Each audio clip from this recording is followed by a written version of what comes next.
ആദ്യത്തെ ഡയറക്ഷൻ തന്നെ super hit അടിച്ചിരിക്കുകയാണ്. അപ്പോൾ എന്നാണ് ഇനി അടുത്ത സംരംഭം? ആളുകൾ കാത്തിരിക്കുകയാണ്. ഉണ്ടാവും, ചെയ്യണം.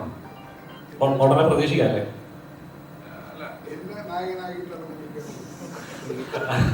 അലൻചേറിനെ പോലെ മാസ് ഫൈറ്റ് ഒക്കെ നമുക്ക് പ്രതീക്ഷിക്കാം. അലൻചേറിന് ഇഷ്ടപ്പെട്ട പടം കണ്ടോ? പടം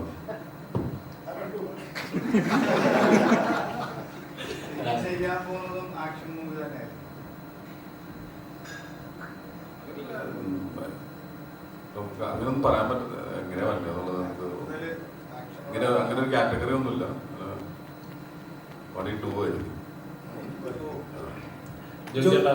നോർമലി ഇങ്ങനെ ഒരു ഇവിടെ തന്നെ ചോദിച്ചേട്ടാ, അതിപ്പം പണി ഇറങ്ങിയ സമയത്ത് നമ്മൾ കണ്ടായിരുന്നു എന്തൊക്കെ പ്രശ്നങ്ങൾ നടന്നു റിവ്യൂവിനെ ബേസ് ചെയ്തിട്ടുള്ളത്. പക്ഷെ അതിന് ശേഷം ഇറങ്ങിയ പടങ്ങളായിരിക്കണം ഓവർ വയലൻസ് ഉള്ള പടങ്ങൾക്ക് വന്നിട്ട് പോലും അതിനെ ആരാധിക്കുകയും തിയേറ്ററിൽ തിരക്ക് കൂടുന്ന ഒരു പ്രകടനം നമ്മൾ കണ്ടായിരുന്നു.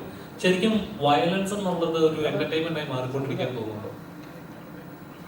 വേറെ കണ്ടന്റുകൾ ഇറങ്ങുന്നില്ലല്ലോ, അതല്ലേ പ്രേക്ഷകർക്ക് ഇഷ്ടപ്പെടുന്ന വേറെ കണ്ടന്റുകൾ. അവര് ഇഷ്ടം പോലെ ആളുകൾ എൻ്റെ അടുത്ത് തന്നെ പറഞ്ഞിട്ടുണ്ട്, കുറെ ലവ് സ്റ്റോറി കാണണം, ഫീൽ ഗുഡ് സിനിമ കാണണം, തമാശ പടങ്ങൾ വരണം. അങ്ങനെ മാറി വരുമായിരിക്കും ഇനി, അങ്ങനെ ആ ജോണറുകളൊക്കെ മാറി വരുമായിരിക്കും. നല്ല അങ്ങനത്തെ സിനിമകളൊക്കെ കാണുന്നത് എല്ലാവർക്കും ആഗ്രഹമുണ്ട്. അത് തന്നെയാണ് ഈ സിനിമയുടെ കാര്യത്തിലും നമുക്ക് ഇതൊരു എന്തോ ഇതിൽ നിന്നെല്ലാം വിട്ടു നിന്നിട്ടുള്ള ഭയങ്കര രസമുള്ള ഒരു സിനിമയാണ്. നല്ല ഹെവി ബിരിയാണി കഴിച്ചിട്ട് നമ്മൾ പാലസറവത്ത് കുടിക്കുന്ന പോലെ. ചോദിക്കാൻ കാരണമൊന്നുമല്ല, അപ്പൊ എനിക്ക് പേഴ്സണലി തോന്നിയുണ്ട്. കാരണം ചേട്ടൻ ഇങ്ങനെ കാരണം അതിലും വലിയ പടങ്ങൾ ഇറങ്ങിയിട്ട് പോലും ആരും മൈൻഡ് ചെയ്യാതെ വിടുന്നു. അപ്പൊ ചേട്ടനെ ടാർഗറ്റ് ചെയ്യപ്പെടുന്നുണ്ടോ എന്നൊരു തോന്നല്, അതാണ് ചോദിച്ചത്. ചേട്ടനെ ഇങ്ങനെ ടാർഗറ്റ് ചെയ്യപ്പോ കാരണം അത് കഴിഞ്ഞിട്ടും വേറെ പടങ്ങൾ ഇറങ്ങി, അതിനൊന്നും കുഴപ്പമില്ലാതെ ഓടിക്കൊണ്ടുപോയി. അപ്പൊ ഒരാളെ ഇങ്ങനെ ടാർഗറ്റ് ചെയ്ത് നശിപ്പിക്കാൻ വേണ്ടിയിട്ട് ഈ സിനിമ പറഞ്ഞ പോലെ പുറത്തുള്ളതിനേക്കാൾ അകത്താണ് ശത്രുക്കൾ എന്ന് പറഞ്ഞ പോലെ ആണോ? ചോദ്യം കഴിഞ്ഞിട്ട് ഞാൻ രണ്ട് കണ്ണുനീരിടുന്നു, രണ്ട് ഡയലോഗ് പറയുന്നു. പണിയെടുക്കുന്നവന് പണി കിട്ടും, പണിയെടുക്കുന്നവന് പണി കിട്ടും.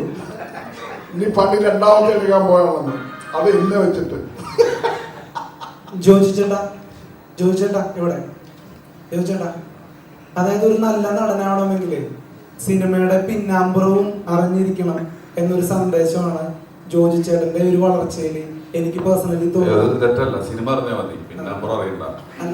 അല്ല, ഞാൻ പറഞ്ഞത് ആ വന്ന വഴിയാണ്. അതായത് ഒരു ജൂനിയർ ആർട്ടിസ്റ്റ് എല്ലാ അർത്ഥത്തിലും നല്ലോണം വേർപ്പൊഴുക്കി തന്നെയാണ് ഇവിടെ വരെ എത്തി നിൽക്കുന്നത്. ഇപ്പൊ കൂടി ഞാൻ ശ്രദ്ധിച്ചു ഡയറക്ടറിനെ അപ്രിഷിയേറ്റ് ചെയ്യുന്നത്. അതായത് എല്ലാവരും ചോദ്യങ്ങൾ ജോയിച്ചോട് പോകുമ്പോൾ നല്ലൊരു വർക്കാണ് ഇവൻ ചെയ്തിരിക്കുന്നത് ഒരു ഡയറക്ടർ പോയിന്റ് ഓഫ് വ്യൂ. അപ്പൊ പണ്ട് മുതൽ ഇങ്ങനെയാണോ? അതായത് ഒരു സംവിധായകന്റെ കലയാണ് സിനിമ എന്ന് പൂർണ്ണമായി വിശ്വസിക്കുന്ന ഒരാളാണോ? അങ്ങനെയാണല്ലോ, സംവിധായകന്റെ കല തന്നെയാണ് സിനിമ. അത് തർക്കമില്ലാത്ത കാര്യം, ഞാൻ പറയുന്നതല്ല, അതാണ് അതിന്റെ സത്യം.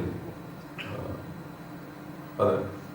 അപ്പോ ഈ സിനിമയിൽ നാരായണന്റെ മൂന്നാമക്കുള്ള സിനിമയിൽ നല്ല എണ്ണം പറഞ്ഞ രണ്ട് നടന്മാര് ഒപ്പം കട്ടയായിട്ടുണ്ട്.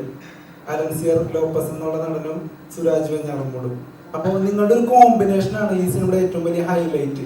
അപ്പൊ ഇവരൊപ്പം വർക്ക് ചെയ്യുമ്പോൾ മത്സരം ഉണ്ടായിരുന്നോ? നിങ്ങൾ എങ്ങനെയാണ് ഒരു ഗിവ് ആൻഡ് ടേക്ക് നടത്തിയിരുന്നത്? നിങ്ങൾ രാവിലെ എണീറ്റിട്ട് ഞങ്ങളൊരു 100 മീറ്റർ ഓടി വെക്കും. അന്ന് ജയിക്കുന്ന ആളാണ് അന്നത്തെ ഹീറോ. ഒന്നുമില്ല, ഞങ്ങളെല്ലാവരും, ഞാന് സുരാജായാലും ചേട്ടനായാലും നമ്മൾ പറയേണ്ട കാര്യമില്ല, നിങ്ങൾ തന്നെ പറഞ്ഞു, എണ്ണം പറഞ്ഞ് നടന്നായിരുന്നു. അപ്പൊ ഭയങ്കര രസമായിരുന്നു ആ ഷൂട്ട്. അതിലുപരി ഭയങ്കര ക്ലാരിറ്റി ഉള്ള ഒരു ഡയറക്ടർ. 29 ദിവസം കൊണ്ടാണ് ആ സിനിമ ഷൂട്ട് ചെയ്തത്. വെൽ ഡിസൈൻഡ് ആയിട്ടാണ് അത് ചെയ്തത്. അങ്ങനെ ഇത്ര കൃത്യതയോട് കൂടിയിട്ടൊക്കെ ഒരു സിനിമ ചെയ്യണമെങ്കിൽ നല്ല നല്ല അറിവുണ്ടാവണം. അത്രയും അറിവുള്ള ഒരാൾ തന്നെയാണ് ശരണിന്റെ ഇനിയുള്ള സിനിമകളും നന്നാവും. ഇപ്പം നിങ്ങൾ നാളെ സിനിമ ചെയ്യുമ്പോൾ റിവ്യൂ ചെയ്യുമ്പോഴും ഇതൊക്കെ കാക്കാൻ പോണ ഒരു കാര്യം തന്നെയാണ്, ഒരു ഡൗട്ടില്ല അതിൽ. പിന്നെ ഞങ്ങൾ നല്ല അഭിനയിച്ചത് നല്ല എന്താ പറയുക, എനിക്ക് ചേട്ടനോട് എനിക്ക് ഞാൻ ആരാധിക്കുന്ന ഒരു നടനാണ് ചേട്ടൻ. അപ്പോൾ സുരാജ് എന്ന് പറഞ്ഞു കഴിഞ്ഞാൽ എൻ്റെ വർഷങ്ങളായിട്ടുള്ള കൂട്ടുകാരനാണ്. ഞാൻ സുരാജിൻ്റെ കൂടെയാണ് ഏഷ്യാനെറ്റ് ഫിലിം അവാർഡ്സ് ഒക്കെ കാണാൻ പോവുക. അപ്പോൾ അങ്ങനെ തുടങ്ങിയിട്ടുള്ള കമ്പനിയാണ്. ഞങ്ങൾ ഒരുമിച്ച് അഭിനയിച്ചതൊക്കെ ഭയങ്കര നല്ല രസമായിട്ടുള്ള ഇതായിരുന്നു. മത്സരമൊന്നുമില്ല, നിയമപരമായിട്ടുള്ള സ്പീഡിൽ വൃത്തിക്ക് വണ്ടി ഓടിച്ച് അവിടെ എത്തിക്കുക എന്നുള്ള ഒരു കാര്യം മാത്രമേ ഉള്ളൂ. മത്സരോട്ടത്തിനുള്ള